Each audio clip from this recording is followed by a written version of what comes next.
special human. Thank you for being so brave to click the link and watch or listen to the following wisdom from different authors from whom not only me, but millions have come to be inspired with. Come and listen and start the journey to change your life today. What is this video about?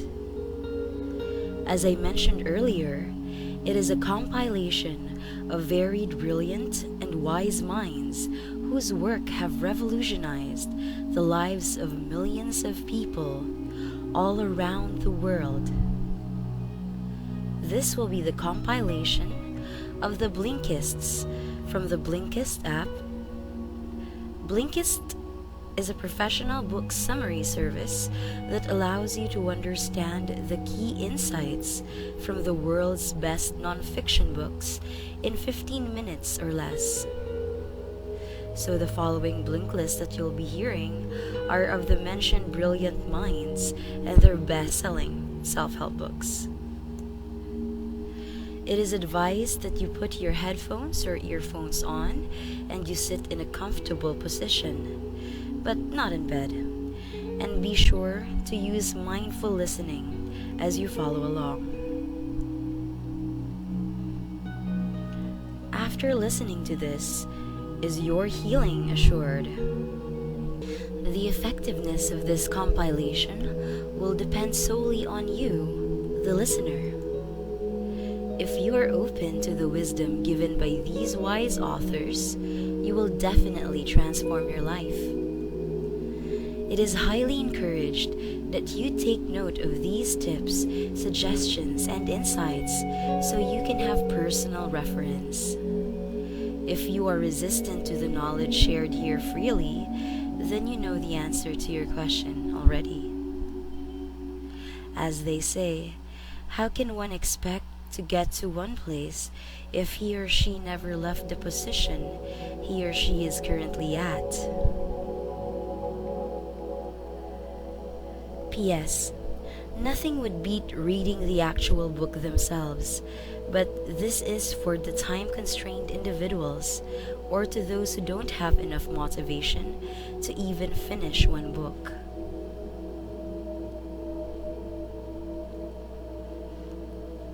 So audiobooks, huh? Do you really have to do this?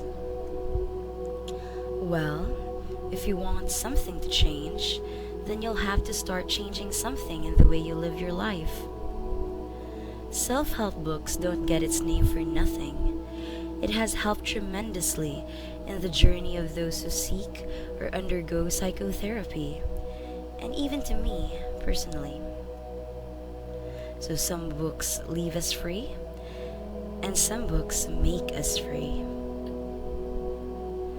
Always remember that anything worth doing is worth doing badly until you get it right.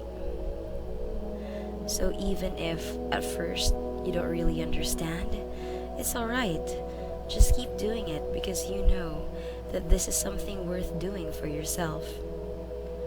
It is highly suggested that you do not move on to the next blink list if you have not understood the previous one that you are now or currently hearing.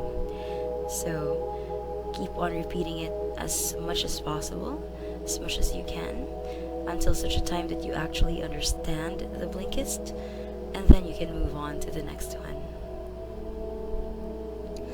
Let us begin your journey. Take a deep breath every time you feel distracted or discouraged to center yourself once again in the Blinkists.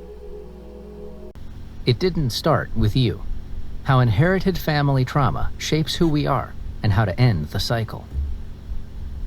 Were you ever uncomfortable when you visited grandparents or other relatives? Or did you have a fraught relationship with your parents? Chances are that hidden traumas in your family are to blame. Traumatic events can affect the way we feel and behave, and when they run deep, sometimes trauma requires years of therapy to resolve. But if left unresolved, traumas, just like genes, can be passed on from generation to generation. This can have far worse consequences than just suffering a parent's sour looks over the family Christmas dinner table. How do you overcome the crippling hold of family trauma to ensure that you don't pass on such feelings to your children? As these blinks will show you, language is the key to unlocking the past. Blink number 1. Severe trauma can lead to negative behavior and feelings, even when the trauma isn't your own. Many people struggle with emotional problems. Some hold irrational fears, exhibit destructive habits, or feel trapped in unhealthy relationships. If you've ever faced problems such as these, you might think that you're to blame, that you're the source of your emotional turmoil. But often, such unhealthy behavior stems from trauma that you instead experienced, directly or indirectly, through your family. Traumatic events, such as an early separation from a mother or an act of violence, can affect a person deeply. These events not only cause stress and fear, but also can change a person's behavior. Importantly, if a person isn't able to resolve the symptoms of such trauma, that person might instead suppress them, and as a result, develop unhealthy behavioral patterns. Worse, such people can even pass the effects of trauma to the next generation. In short, you can carry symptoms of trauma in your life that you didn't experience. You might have recurrent feelings or exhibit behaviors that aren't the result of any particular event in your own life. One of the author's patients, for example, was overwhelmingly afraid of dying. She was severely claustrophobic and feared being unable to escape from a life or death situation. She described the feeling as, "I can't breathe, I can't get out, I'm going to die." The patient wasn't reacting to trauma from her life, but to the experience of her mother's relatives, who she later learned were murdered in a gas chamber during World War II. Severe trauma like this can be so powerful that echoes of it can affect people who personally didn't experience it. But how exactly can this be the case? Blink number 2. Personal traumas can be passed on to successive generations via genes as well as through behavior. Even if you don't know much about your parents' or grandparents' past, the lives they lived and traumas they experienced can affect you too. In fact, past traumas can lead to behavioral patterns that can deeply affect the family dynamic. We know that people often hide the effects of painful or traumatic events. However, it's important that we find a way to resolve the effects of trauma. If we don't, families can find themselves in a vicious cycle of inherited traumatic feelings. The death of a child is a traumatic event for a couple, for example. Yet, if the couple refuses to deal with the reality of the situation, suppressing their painful emotions, they'll likely project this trauma onto a second child. Our biology, too, can be affected by traumatic events. Research has shown that thoughts and emotions can alter a person's genetic code, or DNA. This means that a person who suffers from trauma might pass traumatized genes onto children. According to Stanford University cell biologist Bruce Lipton, emotions like fear or anger can biochemically alter the genetic expression of offspring. Trauma also alters stress hormones, and parents can pass on these changes to children as well. Rachel Yehuda, a researcher at Mount Sinai School of Medicine in New York, studied Holocaust survivors with post-traumatic stress disorder, or PTSD. She found that levels of the hormone cortisol were atypically low in the bodies of Holocaust survivors and war veterans. In general, the body increases cortisol levels following a traumatic event in an attempt to normalize the body's systems. Yet, people with PTSD often have chronically low levels of cortisol, and as a result, they can potentially pass this trait on to offspring. All in all, trauma doesn't just impact one person, but potentially an entire family. So when it comes to identifying and overcoming trauma, we must examine the family too. Blink number 3. Resolving parent-child relationships is key in breaking the cycle of trauma. Even if you had a favorite teacher, a close friend, or perhaps someone in your life you felt was your hero, these individuals probably don't affect who you are and how you feel about yourself as much as your parents. Simply, parents have the strongest influence on a child's life. Why is this the case? Your relationship with your parents shapes who you are. Your parents bring you into this world, and the life force they give you carries on afterward. There are 4 ways a parent-child relationship can be disrupted, called the 4 unconscious themes. These are an overly dependent child-parent relationship, the rejection of a parent, a break in a relationship with the mother, and trauma inherited from a family member. If you suffer from trauma or emotional problems, you should examine your family history and the events of your early childhood. Doing so might help explain what's happening in your emotional life today. There are questions to help you figure out if your experience fits one or more of the 4 unconscious themes. If you wonder whether you experienced an interrupted bond, for instance, look to the events of your mother's pregnancy, whether you might have been adopted, or if you were separated from your mother before you were 3 years old. The core language approach, a therapeutical process for solving psychological problems through language, can also help uncover suppressed trauma. Core descriptors are a key component of the core language approach. You can identify them with exercises, such as describing your mother or father to learn better how you feel about them. If you say something like, "My mother was abusive," you can move on to the next step, which is writing down an event you blame her for. Exercises such as these can help you pinpoint specific problems in your relationships, so you can start to address them and ultimately resolve them. Blink number 4. Discover underlying fears or trauma by finding the right language to shine light on their true nature. It's common to be afraid of spiders or snakes, but there are also many less common fears.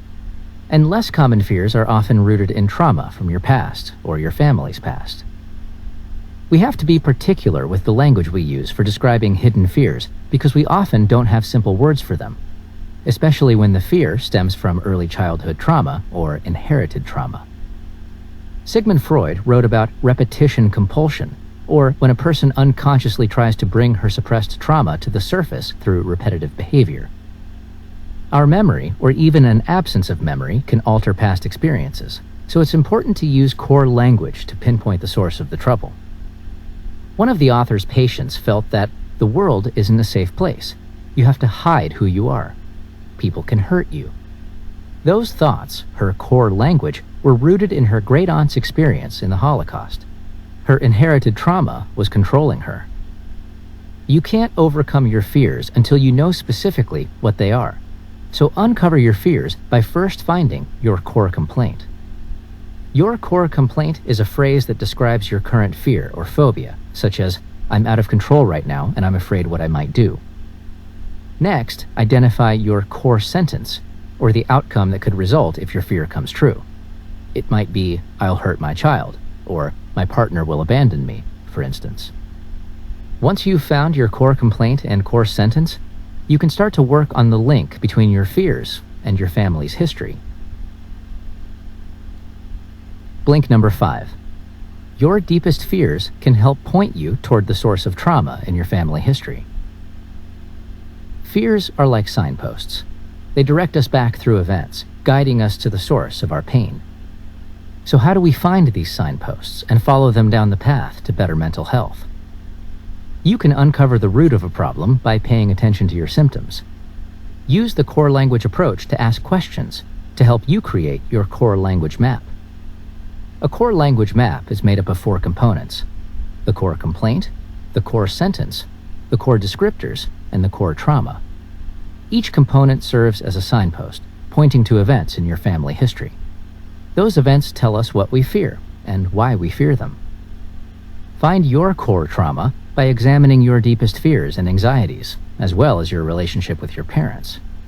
The grandchild of a Holocaust survivor, for instance, felt that she was going to vaporize and that her body would incinerate in seconds. Such language indicated that the individual was affected by a deeply traumatic event in her family's past. When she looked into her family history, she found that her core trauma was that her relatives were targeted for extermination as part of the Holocaust in World War II. You can use the insights you gain from your core language map in 2 ways. The first is through bridging questions, or questions that use your fear as a tool to discover patterns in your family history. If a person is afraid of hurting a child, for example, a bridging question might be, did someone in your family blame themselves for hurting a child? Or perhaps, did anyone in your family feel responsible for a child's death? The second is to create a family tree. Trace your family history back 3 or 4 generations, and place any traumatic events next to the family member who experienced them. A traumatic event might be the early death of a loved one, exclusion from the family due to a dispute, or a major socio-political event, such as a genocide. Blink number 6. Free yourself from inherited trauma by making peace with your past and your family's past. A problem is a lot easier to solve once it's been identified. Identifying trauma is the first step toward overcoming it. Creating new visual and verbal language that allows you to communicate with yourself is an important part of the healing process. When you recognize that a relative's trauma is holding you back, you can work on breaking the cycle so the trauma stops with your generation. To do so, you should use written exercises, visualizations, breathing exercises, your personal language, and healing sentences. Healing sentences help you acknowledge your pain and the pain of people who suffered the original trauma. Sentences are powerful. If you repeat a negative sentence like, "I'm a failure," over and over, you'll start to believe it. Healing sentences instead work to instill positive feelings. A healing sentence might be, "Instead of reliving what happened to you, I promise to live my life fully." Another might be, "These are not my feelings. I've inherited them from my family." You can also try a healing action, such as lighting a candle in memory of someone in your family with whom you've become estranged. A ceremonial act could help you find a safe emotional connection with that person, one step toward finding forgiveness or acceptance. Healing sentences can also help you heal your relationship with your parents. This relationship plays a key role in your healing process, especially if your trauma stems from early childhood. Using a healing sentence such as, "I'll take your love as you give it, not as I expect it," is helpful, even if your parents are deceased. This sentence allows you to accept and forgive your parents' shortcomings. Coming to terms with your struggle, communicating your struggle using the right language, and accepting other people's struggles too, are important parts of healing a relationship. You've just listened to our blinks to It Didn't Start With You by Mark Wolin.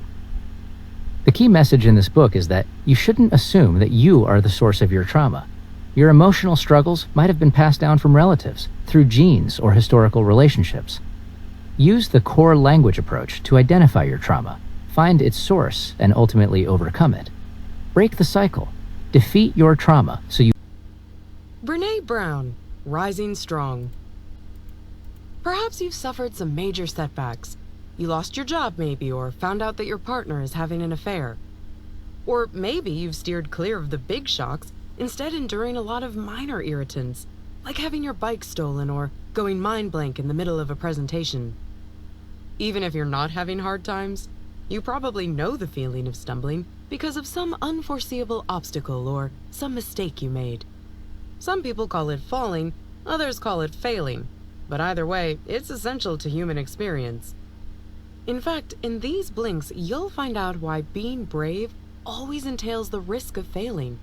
But rather than shying away from anything that demands some courage, you'll discover that you can actually learn to rise strong. Blink number 1. Rising strong starts with accepting risk and being willing to fail. Time and time again, we find ourselves in situations that require us to take risks in order to learn. Whether it means appearing unprofessional when plunging into a new leadership position at work, or being uncoordinated in front of our exercise class, learning by doing often leaves us feeling quite vulnerable. Risking vulnerability in this way and failing can be tough. We may feel ashamed, discouraged, or even decide never to leave our comfort zones ever again. But keep in mind, the best place to learn is outside the comfort zone, so it's vital that you're able to recover from failure. How? By rising strong. Rising strong is a multi-step process that can help you risk vulnerability and emerge with confidence. Rather than presenting a strict formula to be undeviatingly followed, these blinks explore the basic principles of rising strong, which you can adapt to your own life. Before diving in, though, there are 3 things that ought to be kept in mind.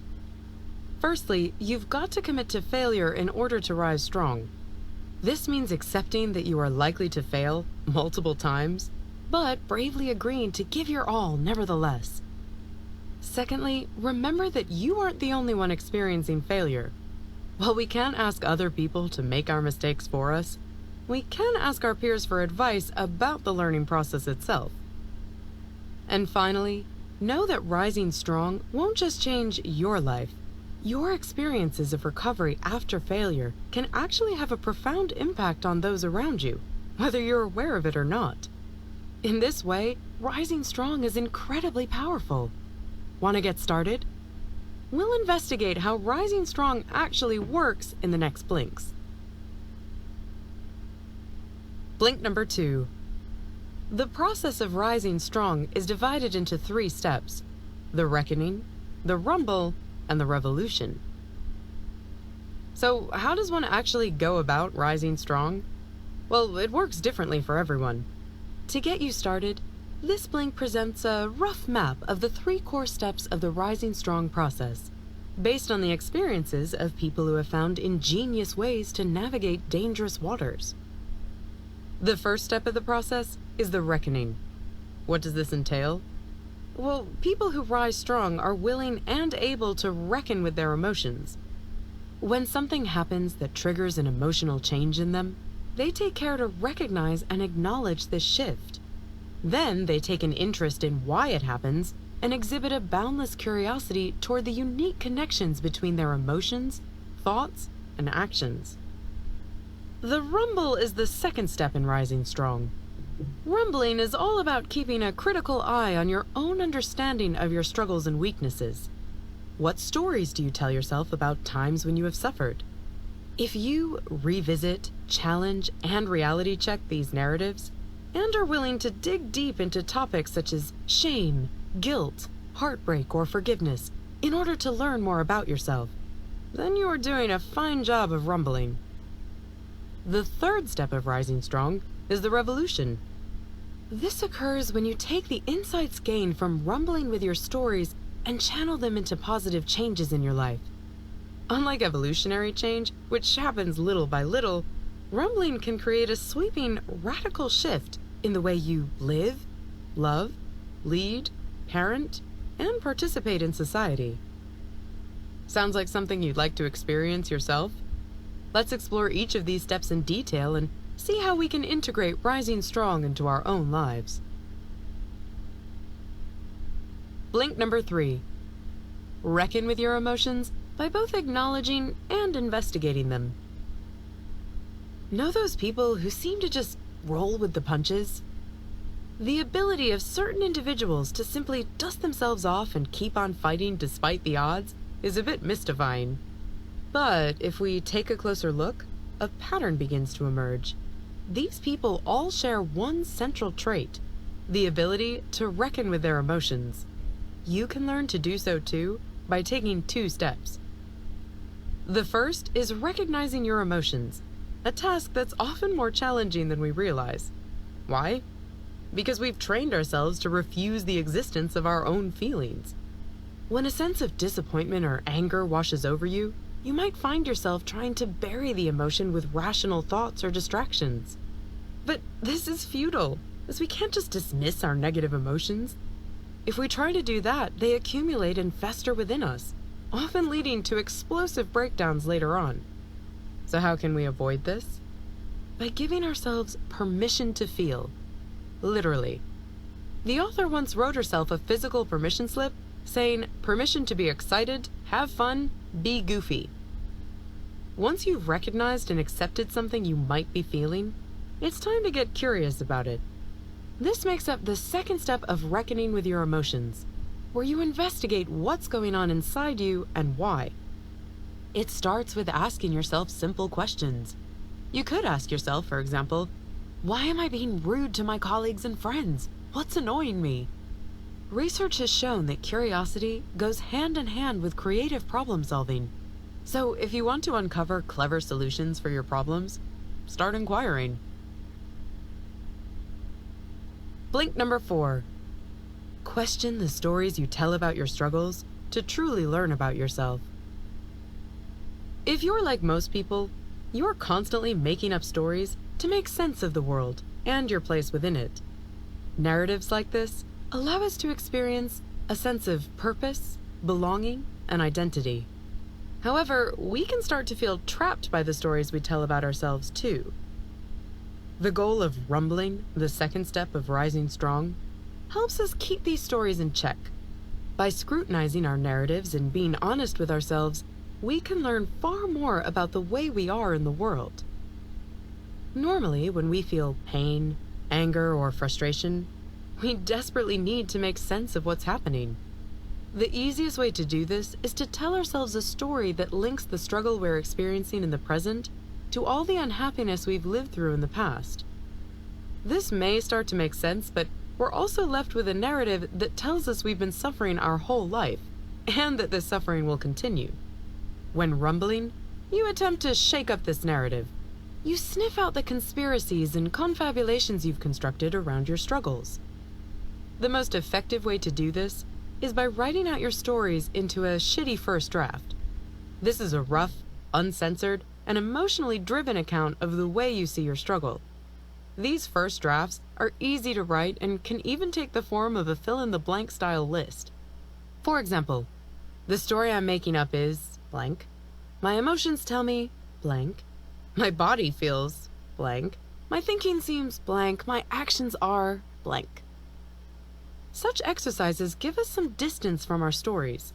A story on paper is easier to reflect upon and look at from a different perspective. Soon enough, the conspiracies and traps we've set for ourselves will become clear. These traps are precisely what make us feel stuck in life. So the more aware you are of their presence, the less likely you are to fall into them. Link number 5.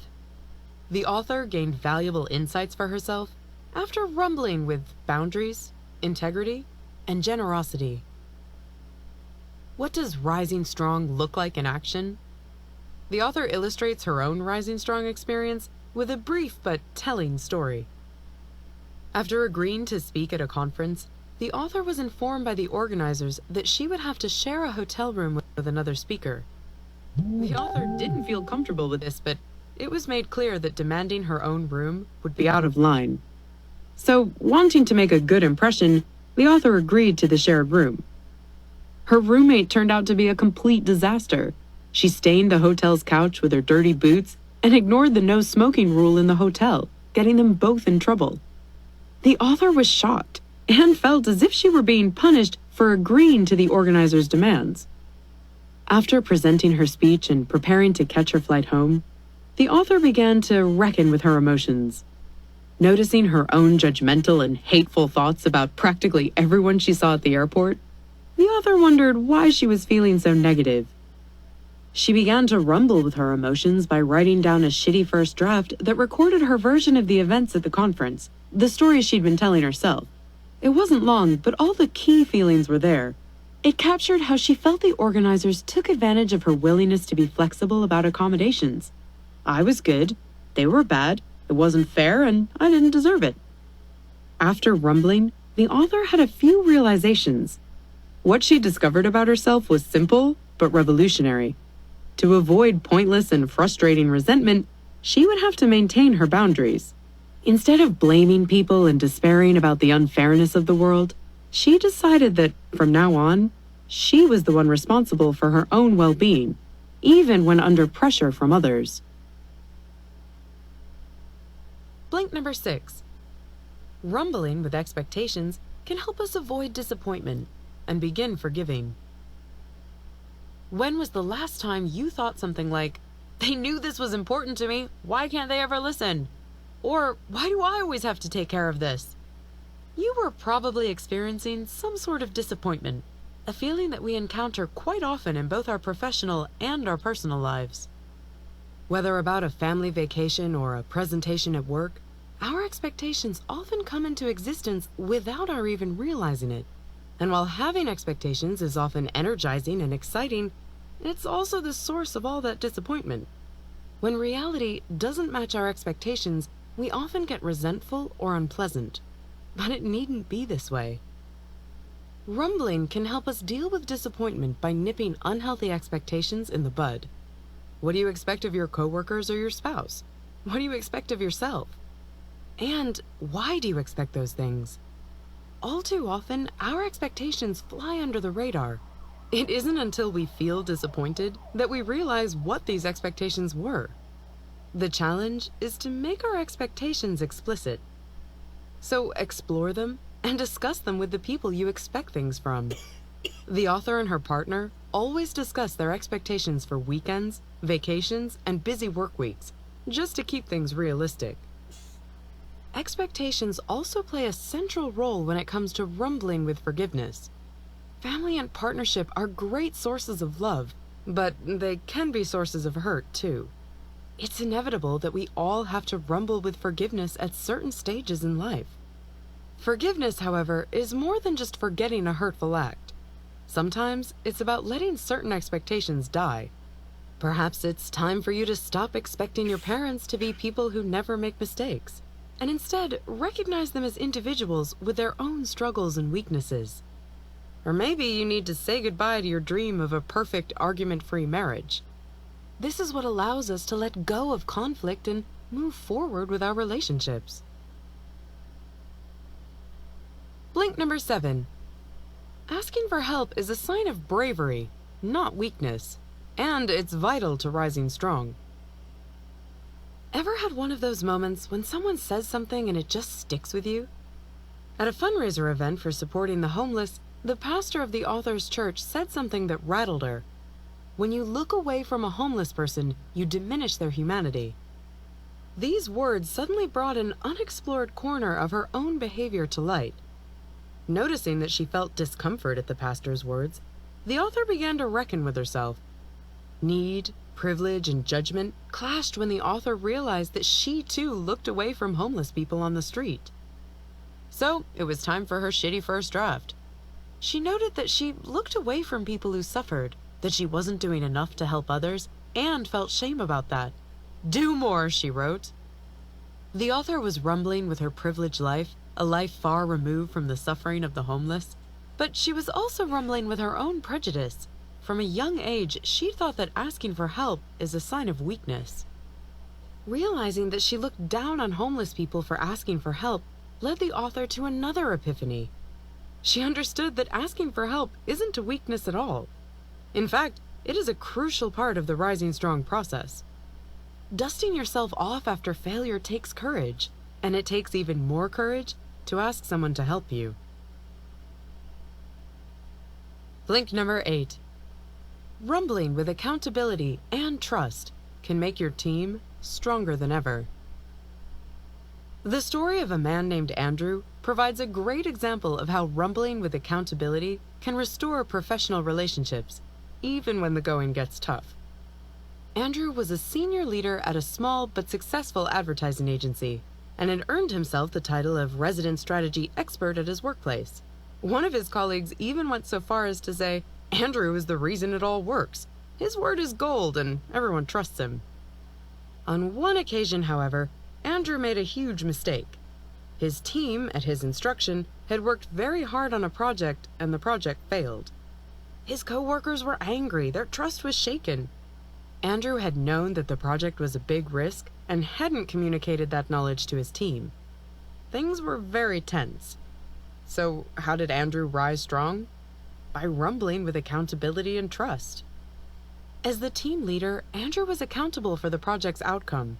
To deal with this failure, he needed to rumble with accountability. Accountability is an integral part of all strong relationships, be they professional or personal. It requires individuals to apologize and make amends, and that takes a lot of courage. Andrew proved that he had this courage when he stood in front of his team and said that he was sorry. Andrew also had to rumble with trust. Despite what we might think, trust and mistakes can coexist. All it takes is the ability to repair relationships and stay true to our values. Andrew's willingness to admit his own mistake was a powerful demonstration of his team's core values. His honesty even created a revolution of its own in the workplace, leading to higher levels of trust, respect, and transparency. The example of Andrew's team shows what can happen when an organization or a group within an organization experiences a failure or a fall. In the next blink, we'll explore in more detail what it looks like when groups use the Rising Strong process. Blink number 9. Rising Strong is even more powerful when done as a group. Rising Strong can work wonders for individuals. But what if organizations, as in corporations, small businesses, schools, or places of worship, made the Rising Strong process part of their culture? We'd see just how powerful people within a group can be when they rise strong together.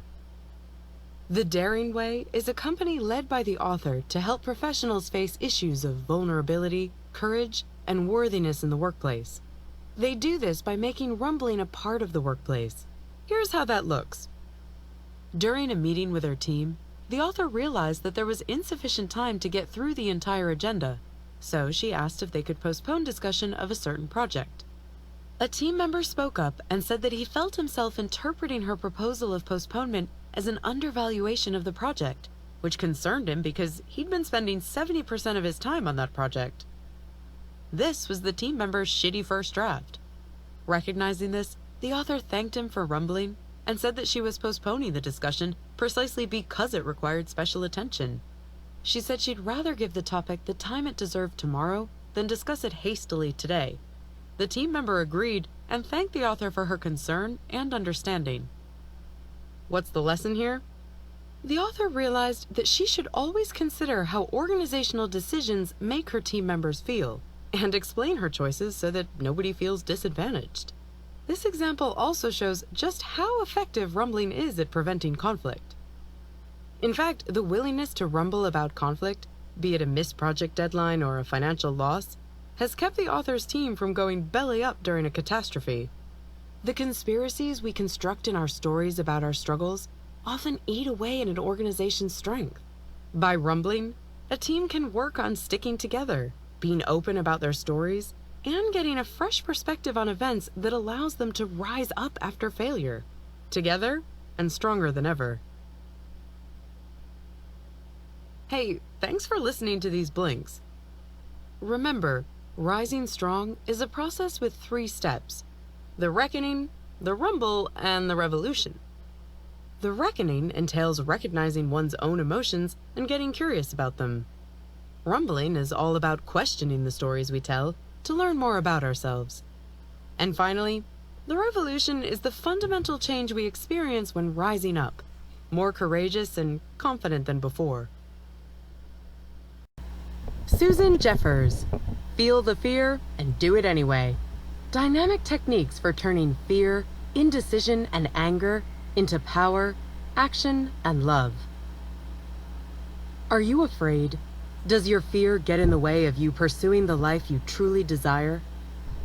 You're not alone. In today's climate of global financial insecurity, massive unemployment, and general uncertainty about what the future holds for humanity, our fear is the one thing we can count on. Perhaps even more relevant today than when it was published over 25 years ago, Susan Jeffers' Feel the Fear and Do It Anyway is a self-help classic that over the decades has helped countless people strip their fear of its debilitating power. Jeffers, once nicknamed the Queen of Self-Help, presents a course of action for dealing with the fears which cripple us on a daily basis.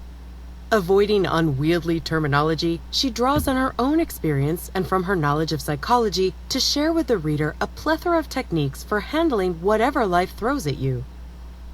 In these blinks, you'll find out why no decision you make can ever be wrong. You'll learn how to shape your reality by minding your language. And you'll discover the truth about so-called fearless people. Finally, you'll find out why taking action is the key to empowering yourself, and commitment is essential to overcoming all fear.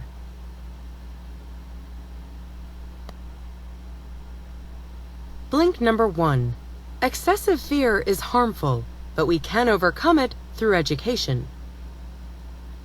It's hard not to feel envious when we see apparently fearless people, even when those people are actually fictional characters like superheroes or action movie stars. If only we too could overcome our fears and rise to any occasion.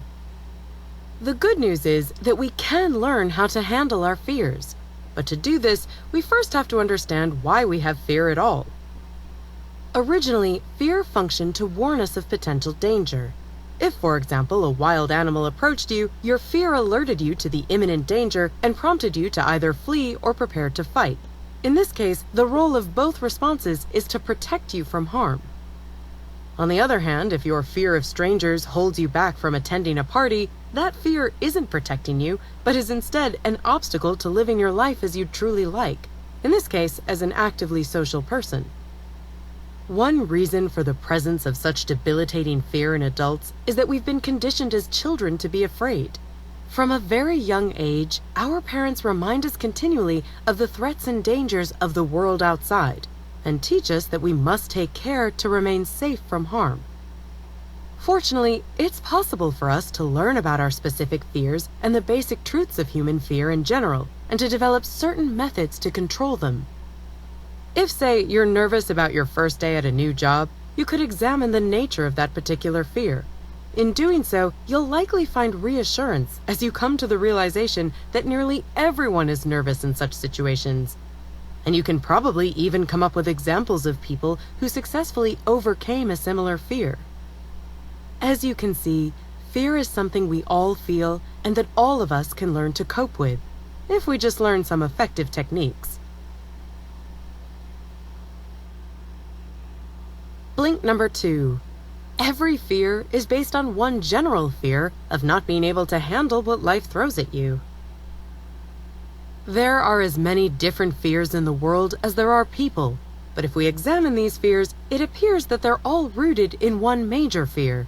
To find that one fear, we must learn to analyze our fears in terms of 3 levels. As you'll see, once you get to the lowest level, you'll arrive at the root fear.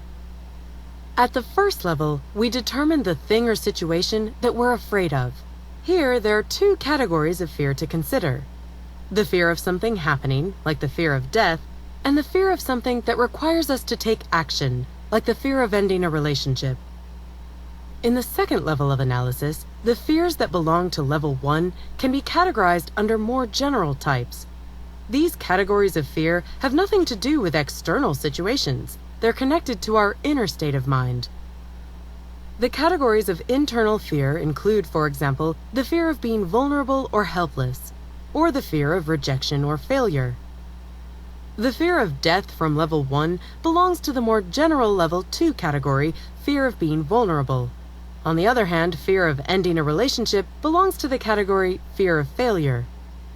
As we reach the 3rd level, we can see that behind each of these fears is one major fear, that we won't be able to cope with the challenges life brings. For instance, fear of being vulnerable or fear of failing stems from the fear of being unable to deal with that situation should it occur, which invites the question, would you still have fear if you believed you could handle everything that came your way? The positive upshot of arriving at this root fear is that we can overcome every single fear by establishing trust in our ability to deal with any challenge that life may present to us.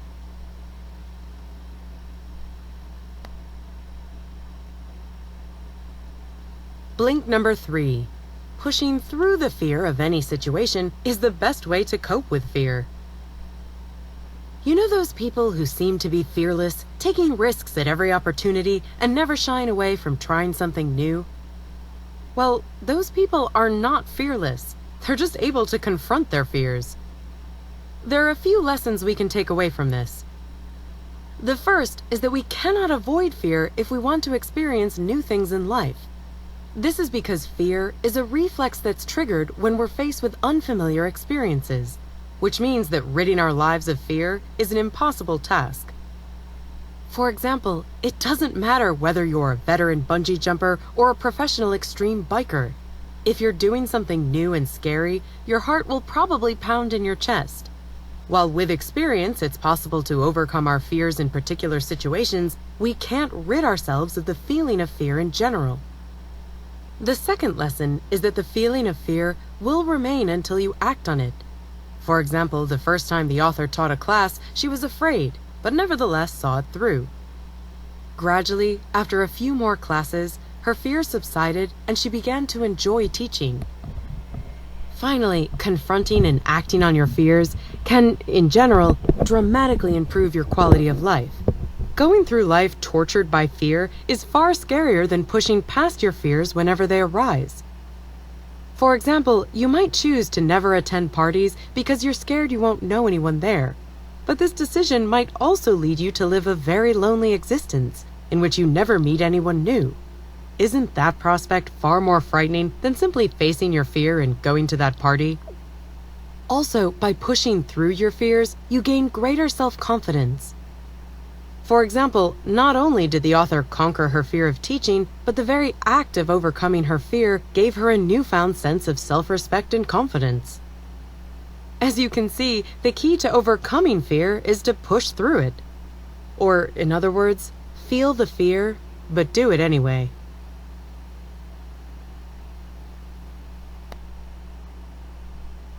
Blink number 4. If we handle our fears by taking action in the right way, it will no longer pose a problem. To reach the point where dealing with fear is no longer a problem, you have to first become powerful and self-determined. Here, being a powerful person means having power over yourself and the power to control how you see the world and react to different situations. In this sense, it means being able to live your life as you want. Consider, for example, people who complain incessantly about their jobs but do nothing about this problem. Such people behave like victims of their environments. If, however, they empower themselves, they'll begin doing something to improve their situation. For empowered people, the fact that fear cannot be eliminated from their lives poses no problem, because they are self-reliant and able to cope with whatever challenges life brings. So, how do we gain such power?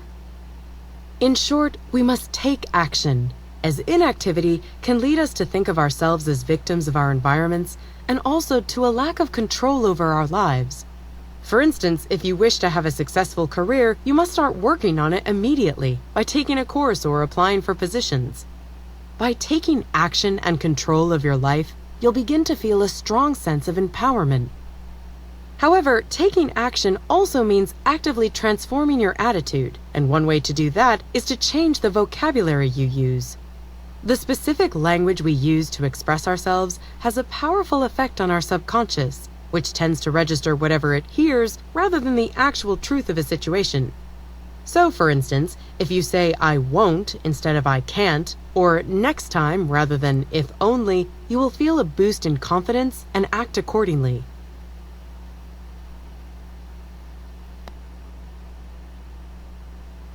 Blink number 5.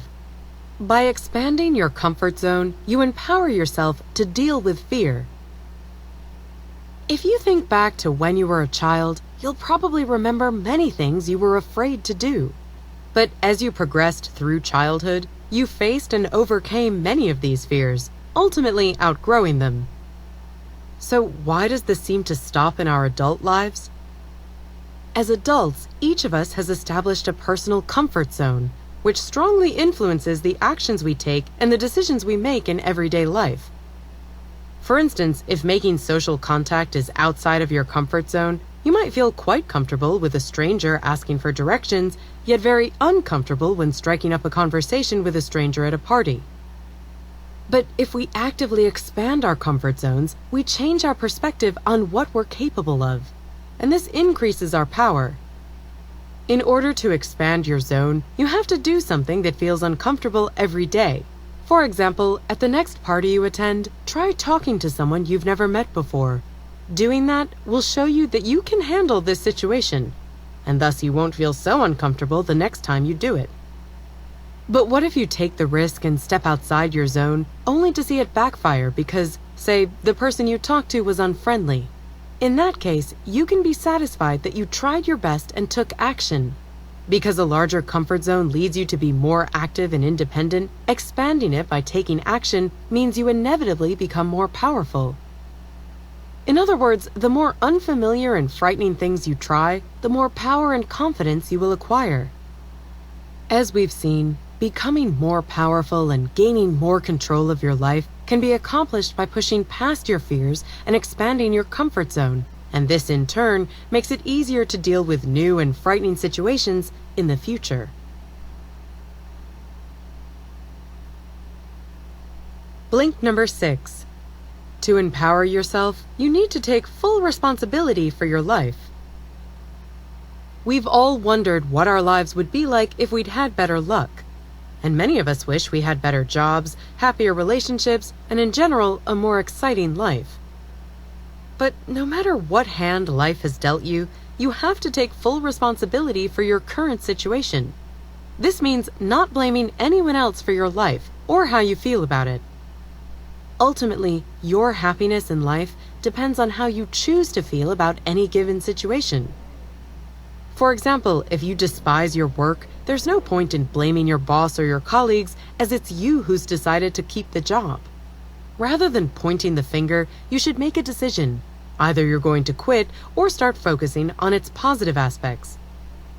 Taking full responsibility means that you accept even these negative aspects of your life as just another part of an ongoing learning process. Try not to allow them to hold you back from doing those things that will help you to grow and thrive, such as taking risks or being active. For example, if you feel that you're not being treated fairly by others, you can still take the responsibility for how you interpret the situation, and instead accept it as a challenge and an opportunity to show what you're capable of. But if changing your perception of a situation isn't enough to empower you, you have to be prepared to make active choices to improve your life. While it's true that you deserve to be treated with respect, ultimately, you're the only one who can decide to be happy or not, and the only one who can take action to attain that happiness. So if you want to have healthier relationships, put an end to the harmful ones in your life. If you want more friends, put more energy into your existing friendships or get out there and meet new people. You are in complete control of your life.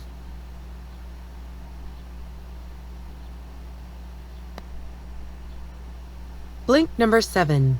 To be free of fear, we need to learn how to truly give. Most of us think of ourselves as generous people who give freely, but if we're honest with ourselves, we realize that we usually expect something in return. This is because we're often afraid of not having enough for ourselves. We greatly fear lacking things like money and love in our lives, so giving freely is difficult for us. For example, if we invite a friend over to dinner, we are perhaps subconsciously expecting the gesture to be returned, or even just a simple thank you. Yet despite this fear, it is possible to become a truly generous person. How? First, you have to learn to see how abundant your life is. By realizing how lucky you are to have so much, you enable yourself to give genuinely. For example, giving money to people occasionally should not trigger your fear. Even if the worst happened and you lost every cent you had, you'd probably be able to survive thanks to your skills and your friends. To notice how fortunate you are, it helps to keep a daily record of everything that's good in your life and the positive things that happen to you, like the kind smile a stranger gave you on the bus. Once you've made yourself aware of how fortunate you are, the next step is to practice giving. Only by practicing will you improve at being a giver and eliminate the fear of not having enough for yourself.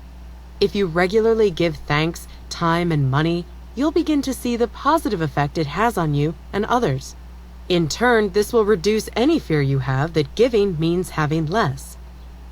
Freeing ourselves from the fear of scarcity not only enables us to be genuine givers, pleasing ourselves and others in the process, but it's also a significant step toward conquering fear in general.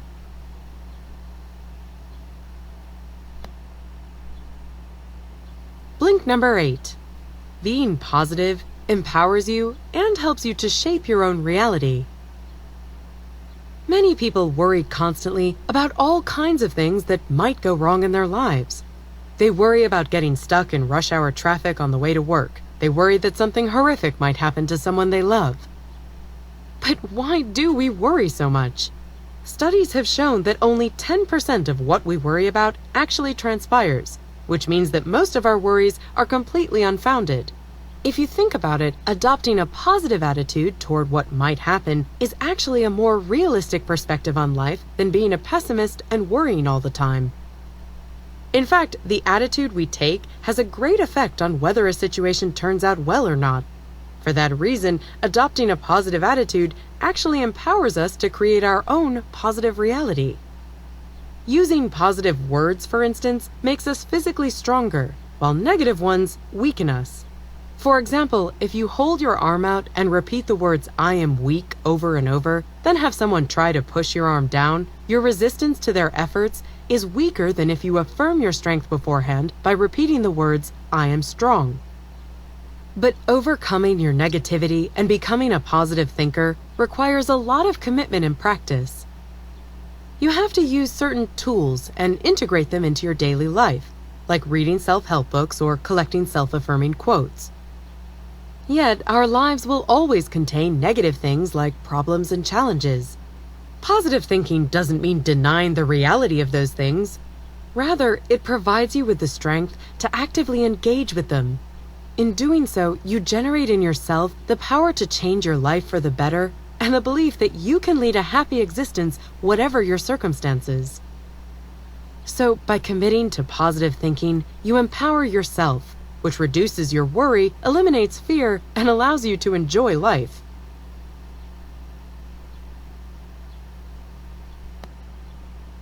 Blink number 9. To change your life for the better, you need to surround yourself with strong and supportive people. As you begin to improve your life by using the tools and techniques we've discussed, the people in your life will start to notice the change in you. Some may even be disturbed or upset by it, but there's no need to fret if this happens. They'll probably begin to change for the better themselves. In the meantime, however, it's important that you do what you can to help them deal with the change. One way to do this is to note their feedback. If they are supportive of you, then you should acknowledge that support.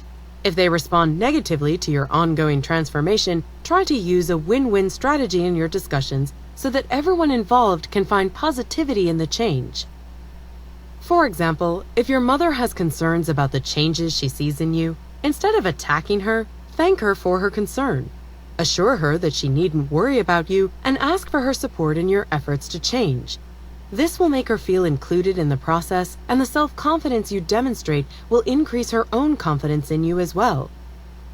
If you find that some friends or partners won't give you their support, it's likely they will just end up holding you back from accomplishing the positive change that you desire. If you notice they are simply unable to come around to your more positive way of thinking, it's probably time to end the relationship. There's nothing to be gained from clinging to it, as you'll eventually begin to resent them for not giving you their support. Just as it's important to let go of negative relationships, it's equally valuable to let new people who inspire and support you into your life. It's extremely useful on your path towards change to have someone in your life who's more advanced in their development than you. For example, if you meet such a person in a self-help class, he or she can serve as an inspiration for you and advise you in times of struggle.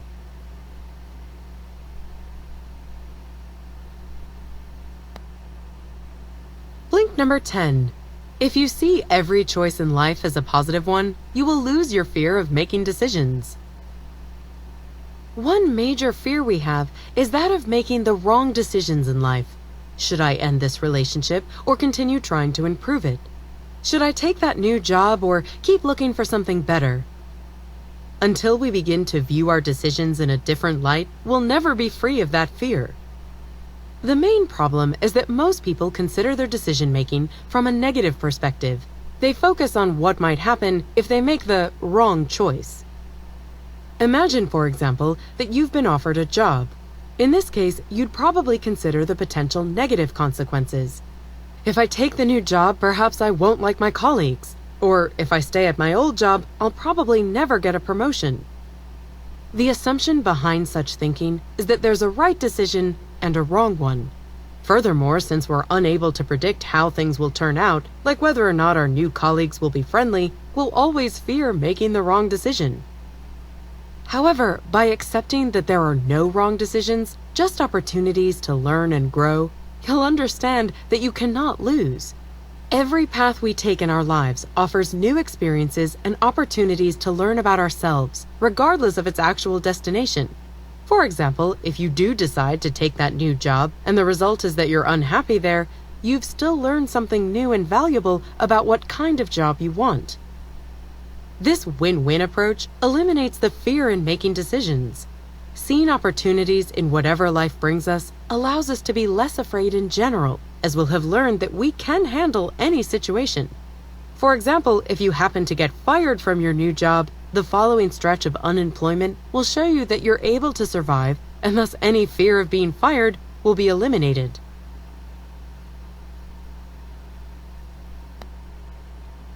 Blink number 11. Commit 100% to every area in your life to become less fearful. What would your idea of perfect life look like? Perhaps you imagine a life filled with friends, interesting experiences, and activities. Why then aren't you already working toward creating such a life? By filling your life with many different activities that you're fully engaged with and committed to, you won't be as afraid of losing just one of them. For instance, if what's important to you are your family, friends, hobbies, and work, be fully committed to all of them. This will create a strong, safe structure for your life, so the idea of losing just one of these will not cause such fear. For example, if you are emotionally dependent on your partner and neglect your friends, hobbies, and work, the idea of losing that partner will always be extremely frightening. If, on the other hand, you're fulfilled by every single aspect of your life because you've fully committed to them, you're less likely to be devastated by losing your partner, as everything else in your life is still intact. But what if you simply don't find a particular area of your life fulfilling? In that case, just acting as if you were fully committed will help to enhance the quality of it. For example, temporary jobs in particular can be unfulfilling because we find it difficult to commit to a job that we'll soon have to leave. However, you might find working there more enjoyable if you at least act as if you have an important role to play. You could approach it more positively by, for instance, decorating your office, engaging seriously with your colleagues, and giving your daily tasks your full commitment. Commitment doesn't have to mean that you'll stay in that job forever. Commitment is the key to a rich and happy life. It shields you from fear and makes you stronger in every way. Even if you just act as if, you will see astonishing effects in all aspects of your life. Thanks for listening to our Blinks to Feel the Fear and Do It Anyway by Susan Jeffers. The book's main takeaway is that learning how to handle fear will allow you to reach your goals in life. To do so, you need to gain trust in your ability to cope with whatever life brings you. Being active and committed will empower you to gain that trust in yourself and help you to overcome the negativity that holds you back from accomplishing your goals. So that's all well and good, but how can you apply this advice to your own life? Start by thinking positively. Use positive vocabulary, listen to affirmative audiobooks, repeat affirmations and quotes that make you feel good. Committing to positivity in this way will not only empower you and teach you confidence, but will also help you to worry less and enjoy life. Also, leave your comfort zone.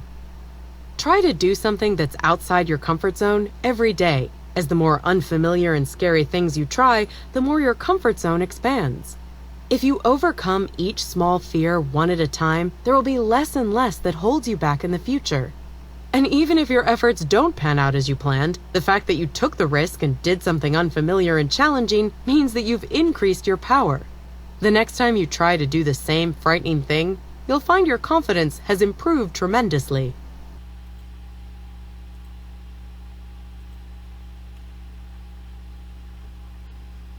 James Clear, Atomic Habits. An easy and proven way to build good habits and break bad ones. How many habits do you have? You might need a minute to think about that question because habits are, by definition, behaviors that we perform automatically, with little or no thought. From making a coffee when we get up in the morning to brushing our teeth before bed at night, our habits subtly guide our daily lives. As a result, you may not realize how much power there is in habits. If repeated every day, even the smallest actions, from saving $1 to smoking a single cigarette, can accumulate force and have a huge effect. So, understanding and embracing habits is a great way to take control of your life and achieve more. Over the course of these blinks, you'll learn precisely what habits are, how they are formed and how you can harness them to change your life for the better. Blink number 1. Small habits can have a surprisingly powerful impact on your life.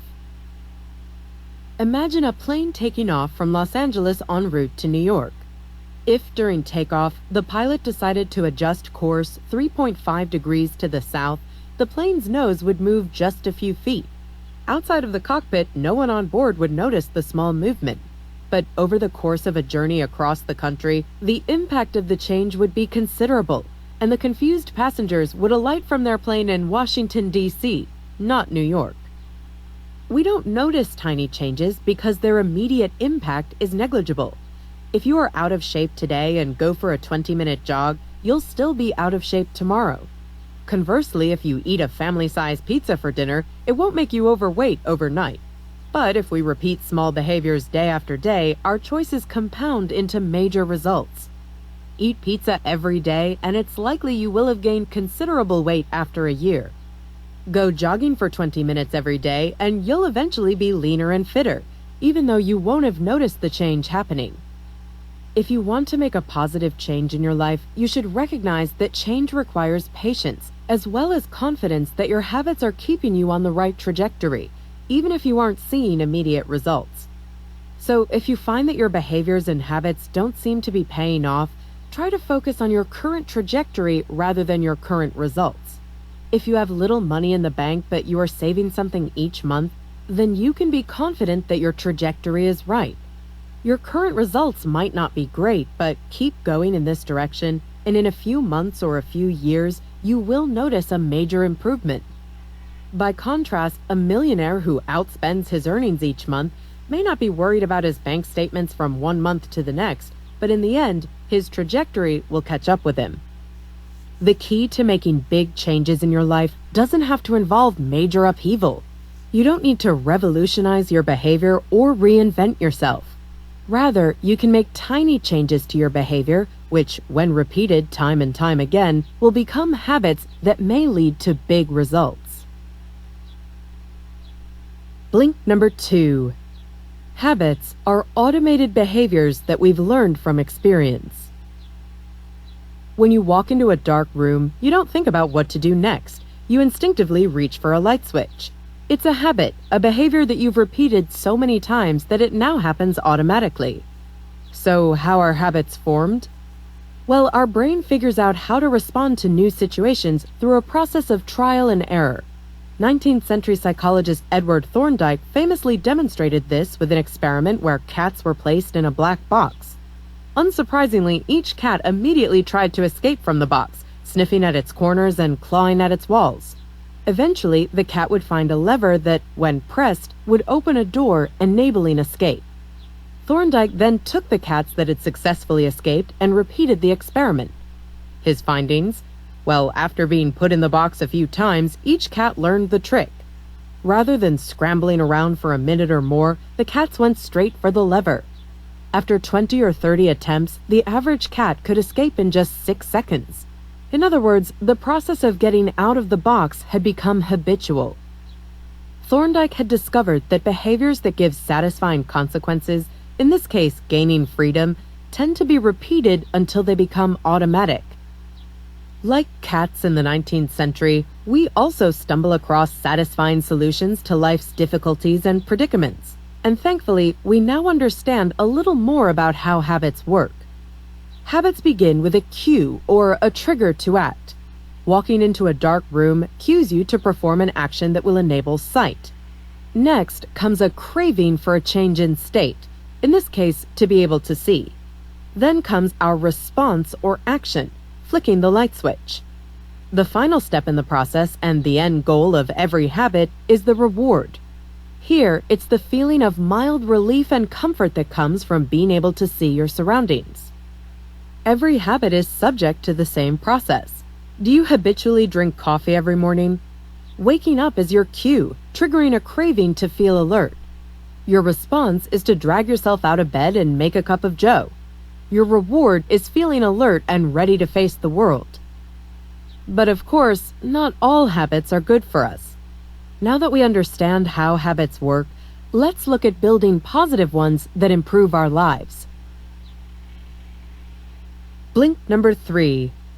Building new habits requires hard-to-miss cues and a plan of action.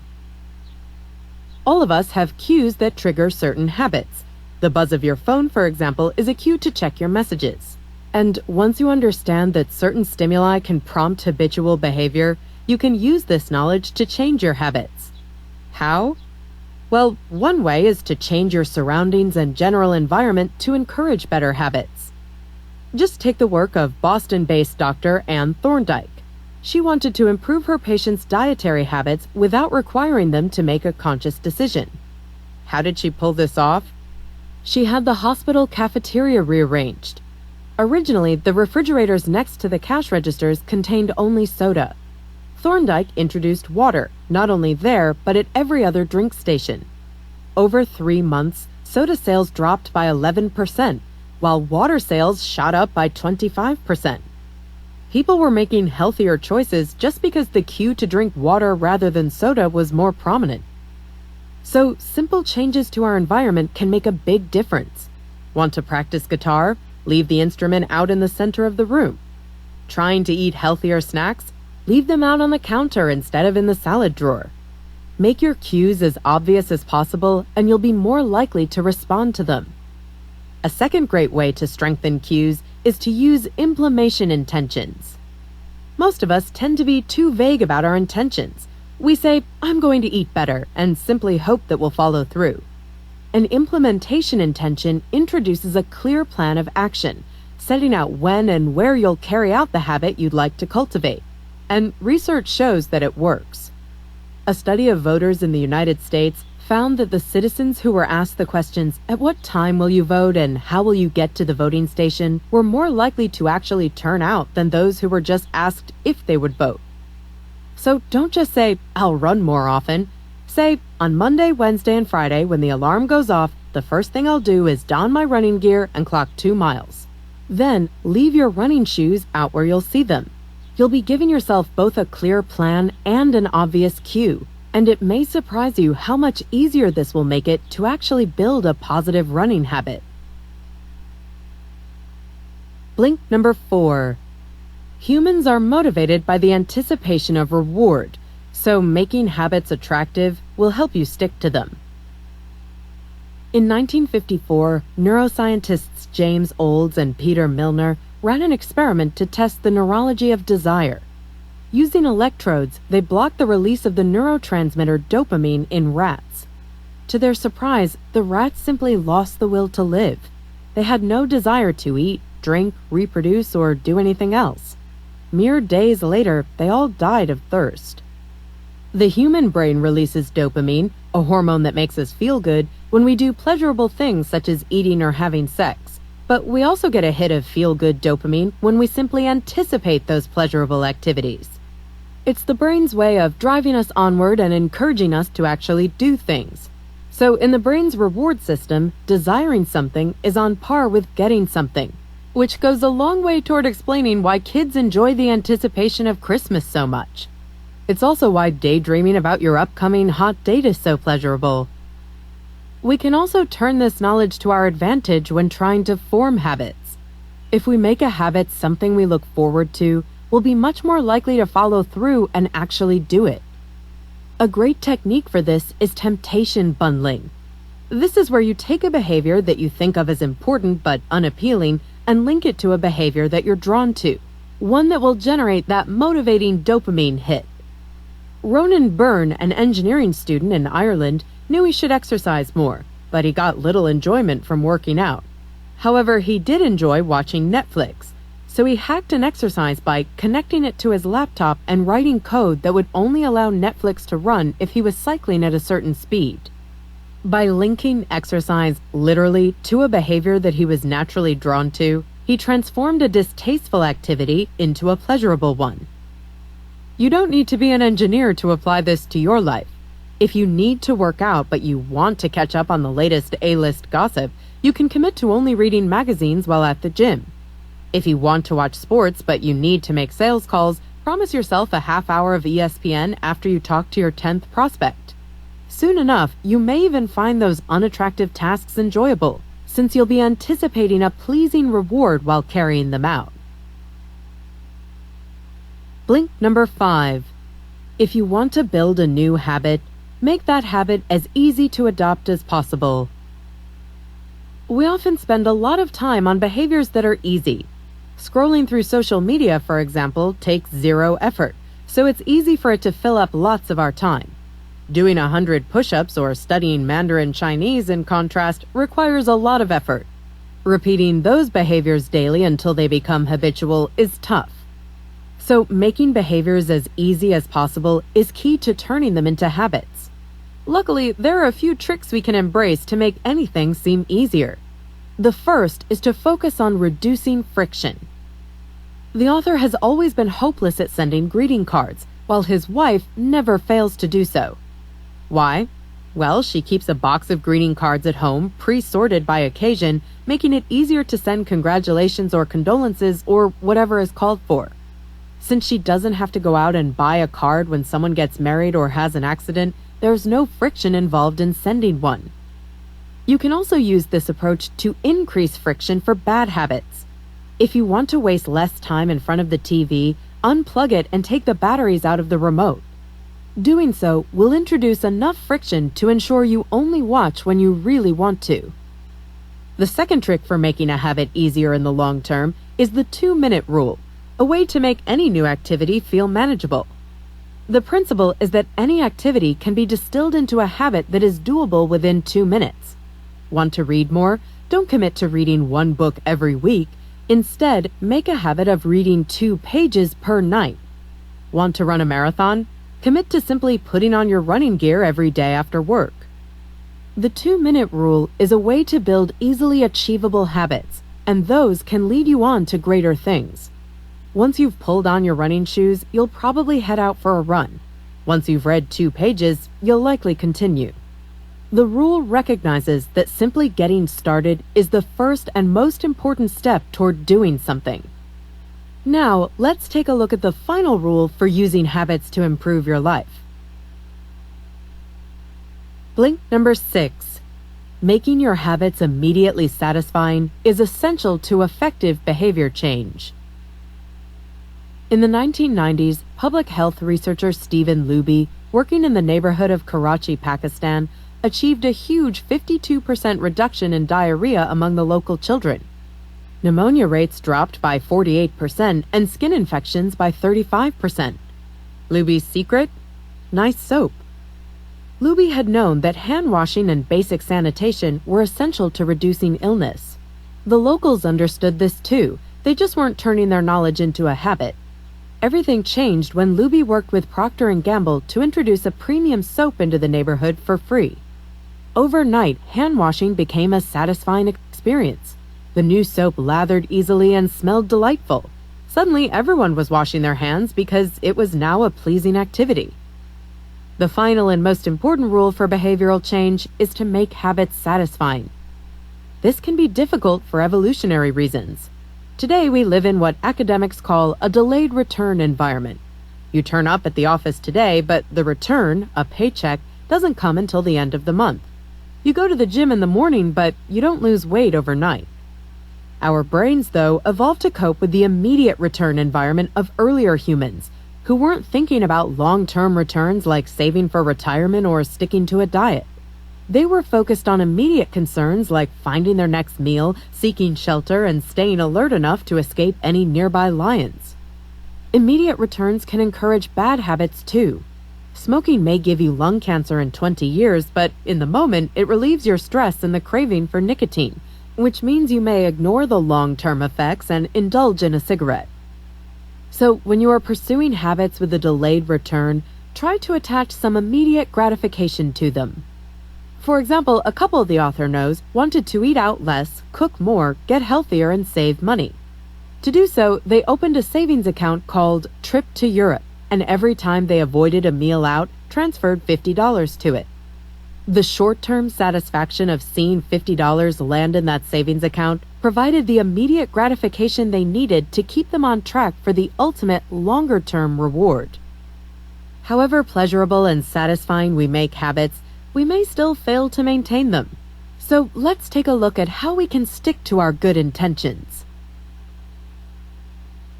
Blink number 7.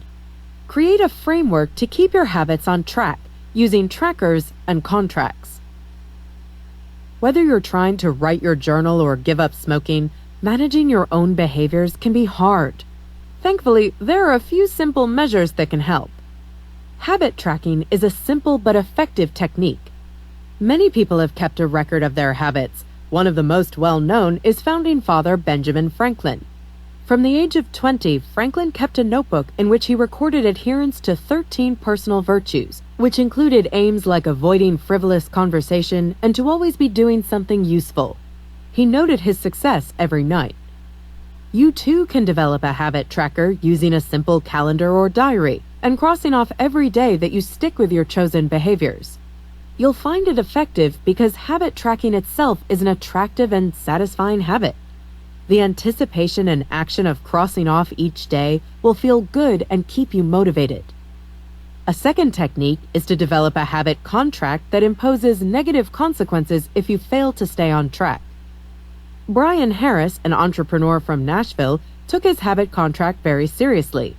In a contract signed by him, his wife, and his personal trainer, he committed to get his weight down to 200 pounds.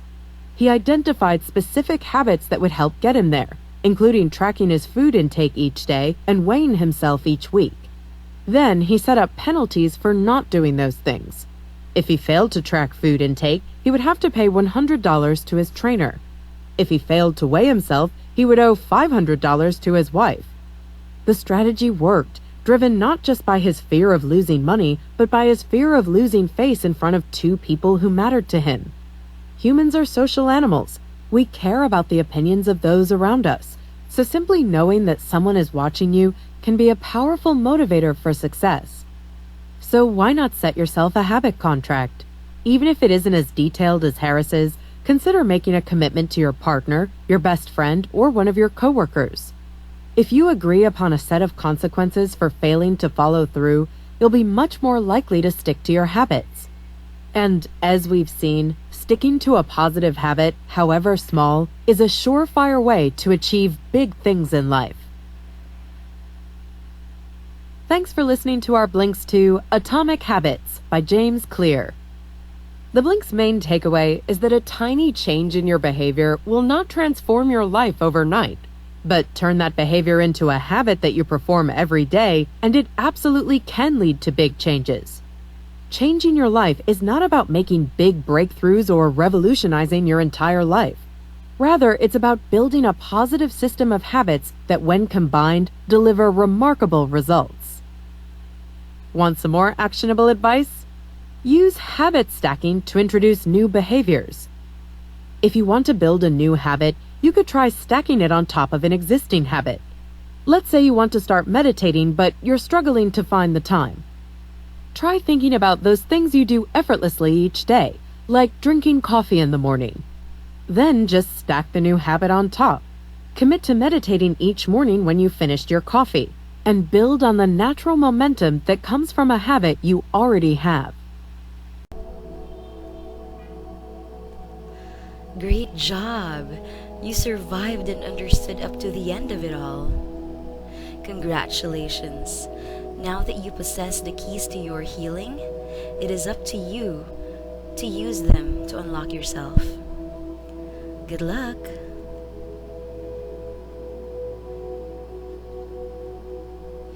Always remember, you try, you fail, you try, you fail, but the only true failure is when you stop trying.